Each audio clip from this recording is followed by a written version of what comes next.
The failure of Dawn of War 3, thinking back on it, is actually quite simple. On their own merits, most of its parts made sense in isolation. The problem when you're creating a final product, however, often comes down to the question of how does this all fit together? Dawn of War 3, in a single sentence, did not fit together. Fans were rightly furious at this, and I imagine that the higher-ups in Games Workshop weren't particularly happy about this either. So, how would you remake it? Honestly, I think the best way would be to follow the ideas of the tabletop. Now, I haven't played tabletop since I was in high school, but that was mainly because I was moving around a whole bunch. Also, League of Legends. So I'm not entirely up to date with Warhammer 40k. But I know that the models look cool, as well as the fact that this is probably the same reason that Total Warhammer has been so successful. I've also been getting back way more into the Black Library, and while there are obvious hits and misses, considering how bad the Dawn of War 3 story was, I feel like it can be a lot better. So that's what I'm going to try to do with this remake video. Align the gameplay with the feeling of the Dawn of War scenario, and make the story at least more in line with the stuff that the Black Library has been putting out. So let's start with the campaign. If you have ever seen Ponch's video on his remake of Dawn of War 3, this might sound familiar. After all, he did put a heart on my comments, so yeah. There are going to be 4 races on launch: Primaris, Tau, Mechanicus, and Necron. And I'm doing this for a very specific reason, which revolves around both their really cool models, as well as the narrative thread connecting them all. Digitization, as a theme, has popped up here and there, but I don't think it's been particularly nuanced as a topic outside of machine bad Ooga Booga. Meanwhile, all 4 of these factions have some relation to digitalization, with the Primaris replacing their Primarch gene seed with a Mechanicus generated one. And obviously the Mechanicus are the Mechanicus, the Tau are the Tau, and the Necrons are the Necrons. Getting back on track with the campaign itself, instead of there being outright war like in the other 2 Dawn of War games, there's going to be a bit more peace. Something more like a diplomatic incident that spirals out of control, like the Dawn of War. So I'm not going to have this escalate into any major conflict, at least by Imperial standards.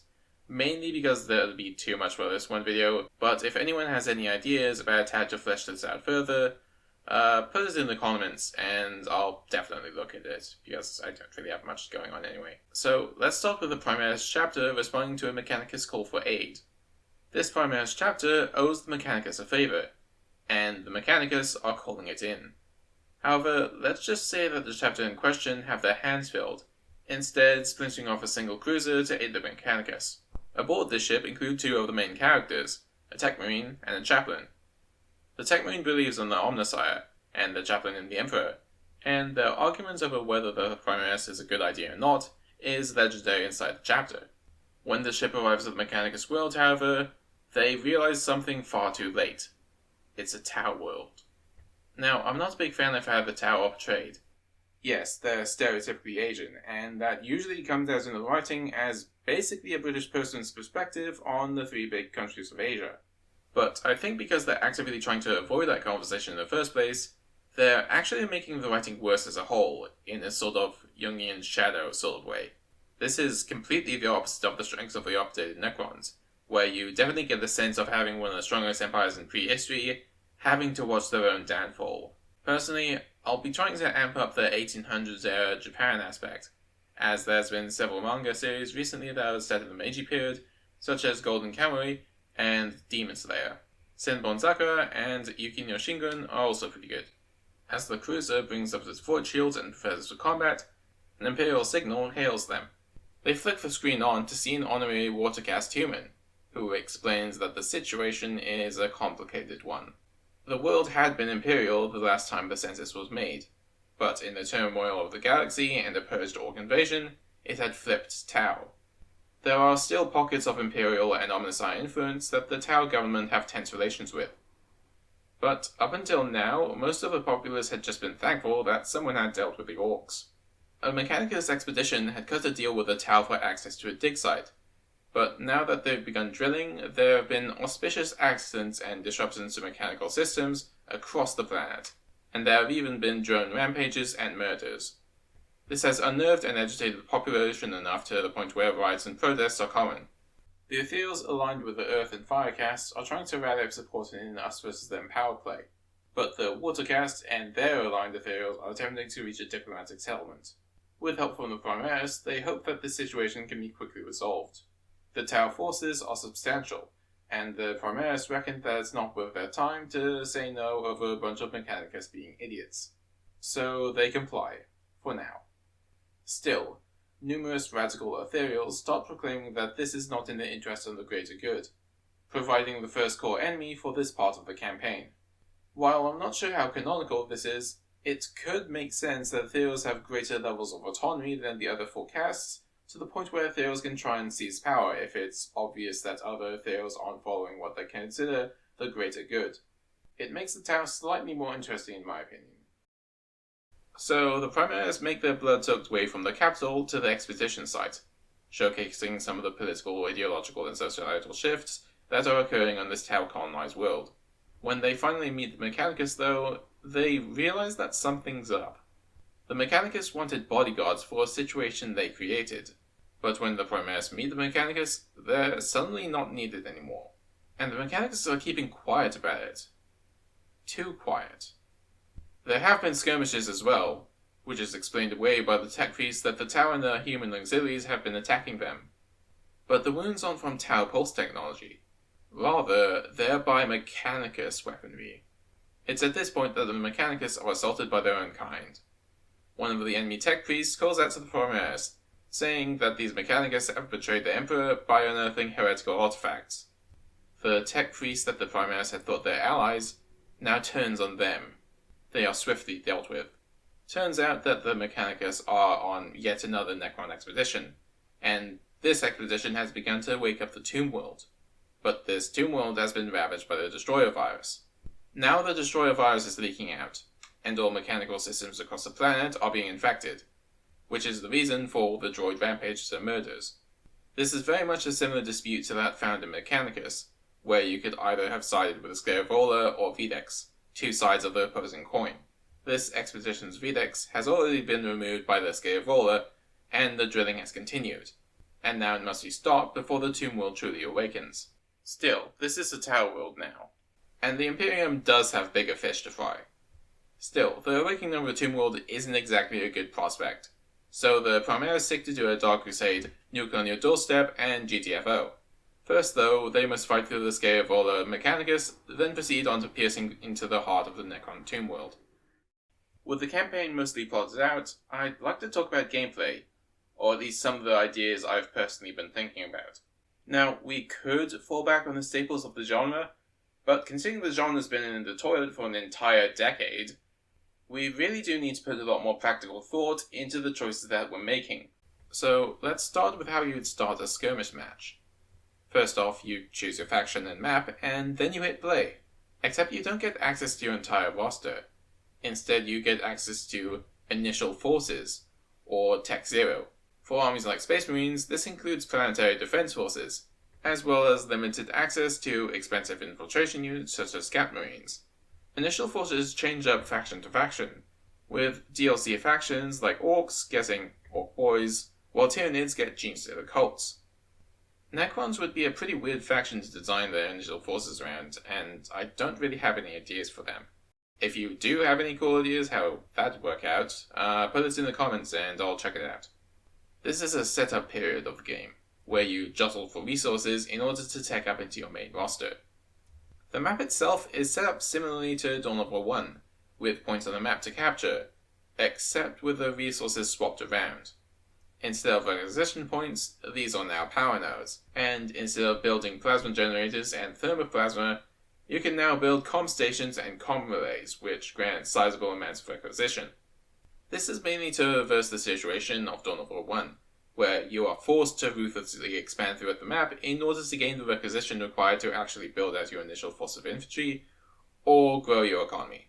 Now, you're expanding to get the power in order to either tech up to vehicles, or grow your requisition by building comm stations, which could give you a more infantry-focused army. It's a slightly less cutthroat design, in my opinion. The new word for teching up in this game is escalation. While the Dawn of War 3 mechanic is interesting, it appears that explicit intervals is literally a catch-up mechanic, and just flat improves your income. It's just kinda dull. Instead, the game escalates whenever someone first reaches the next tech level. I'm quite cautious about being too deterministic about what escalation entails, but for now, my idea revolves around making it easier for players who lag behind to say, oh shit, I should also tech up, but also giving a timing advantage to players who actually manage to get to the next tier first.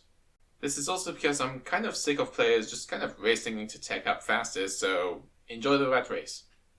For now, I'll say that escalation reduces the cost of teching up to that tier for all of the players, alongside increasing global income.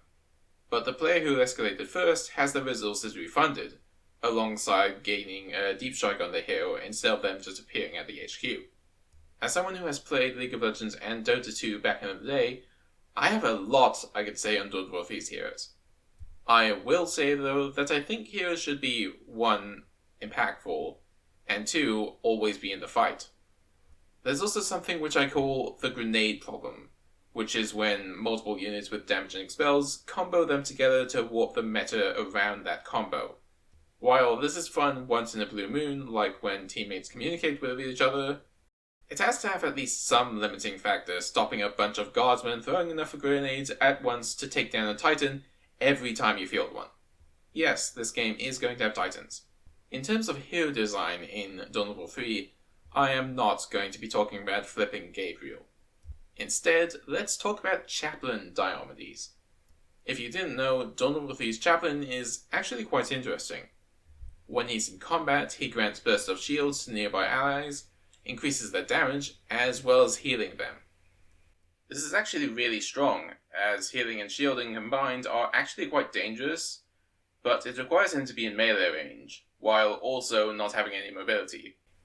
This means that he's a melee hero who wants to defend against enemy melee units, while being in proximity of your fellow melee units. Yeah, if this was a League champion, he'd never be competitive until they buffed him into the stratosphere.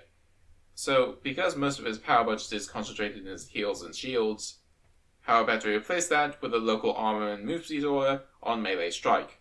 And now we give him a jump pack that also applies the aura on launch and on impact. For a genre that really wants to include hero units, they really don't have a lot of ideas of what goes into making a good hero unit in the first place. Speaking of heroes more broadly, you're still going to have a maximum of 3, but you choose these heroes while you're in the game, not outside of it. Pre-game choices lock you into your choice too hard, while also preventing experimentation and player freedom because you're stuck with them for an entire match, instead of just spending the wrong resources in the wrong places. You also can only pick one from each escalation tier. So when it comes to hero rosters and whatnot, here's an example of what the Space Marine roster could look like.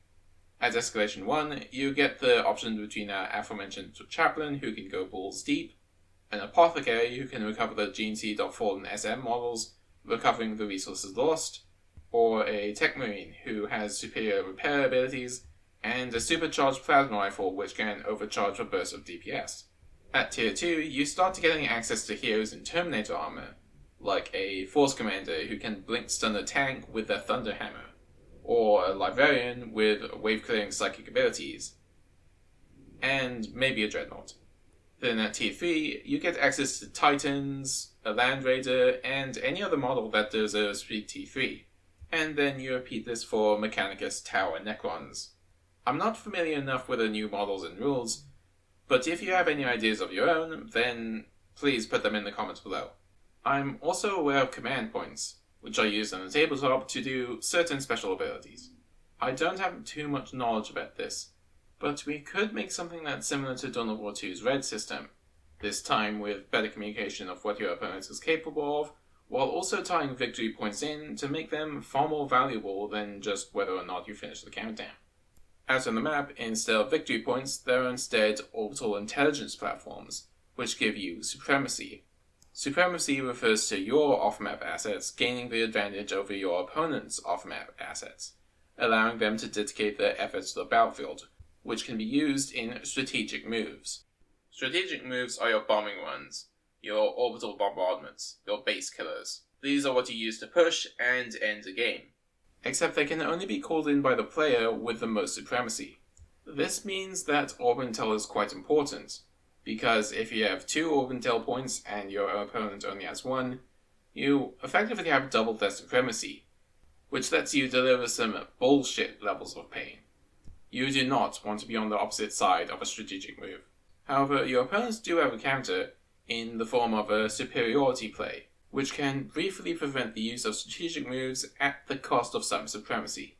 Think of it like fighters above trying to intercept the bombers that are headed for your base. You also have access to tactical moves, which are smaller scale abilities that can give you advantages here and there. They can't be intercepted by superiority plays, while also not needing supremacy advantage in order to use them. However, they still cost supremacy, and that might get you into trouble if your opponent actually gets a supremacy advantage, allowing them to use their strategic moves. This probably is a bit too complicated for some people, but I'm trying to give objectives some in-game value outside of hold this for long enough and you win the game. Personally, I want a victory screen that just ends with a bang, basically. Now, let's talk about base building. Honestly, it's kind of irrelevant in Dawn of War. Theoretically speaking, yes, you could build a pretty big base in Dawn of War 1, but building that big of a base doesn't really do anything. For example, why would you have more than 1 barracks? In StarCraft, they do it for production. But what about the tech structures? Do you ever need more than 1 fusion core? Dawn of War 1 also has short enough build timers that you might need 3 builders for something. But after that, those builders just sit around. My own thesis around building is that you, as a player, literally want to build a pretty base with a lot of buildings in it. So how do you give a reason for players to have multiple buildings? So what if your barracks actually houses your marines? For example, you build a chapel barracks and have access to space marines, assault marines, and scouts. You then have to decide which 2 to 3 units you want on the field. Then, instead of simply paying 400 requisition or what have you, that unit actually costs upkeep while on the field. This upkeep then pays for healing that unit when they're damaged. Basically, this is about controlling your force composition and how that might change throughout the game. This definitely is not a change I think Dawn of War could do with, but it's something that I'm thinking about if I ever get around to making my own RTS game. Of course, that's a pipe dream, to be honest. But I do spend way too much time thinking about this sort of thing. So why not just dump it on the internet and cross my fingers that someone out there cares? Thanks for watching.